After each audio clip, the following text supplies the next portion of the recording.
नमस्कार, नाणी रेसिपीमध्ये आपलं स्वागत आहे। चला आज आपण बनवणार आहे जाळीदार मैसूर पाक।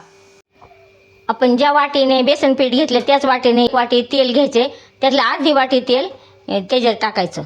आता हे चांगलं मिक्स करून घ्यायचं। हे बेसन पीठ 1 वाटी साखर घ्यायची आणि अर्धा वाटी पाणी घ्यायचं। पाक तयार झाले का बघायचं आपल्याला। असं बोटाला चिकटण असं बघायचं, बोटाला असं चिकटलं तार चालली पाहिजे। पाक तयार झालेलं आहे। आता हे मिश्रण बेसन पिठाचं याच्यात टाकायचं आणि असं हळूहळू घ्यायचं। बेसन पिठामध्ये पाणी नाही टाकायचं बरं का अजिबात। आता उरलेलं अर्धी वाटी तेल आहे ना, आपल्याला असं 2-2 चमचे करून टाकायचं आहे। आता हे कढई सोडायला लागलेलं आहे।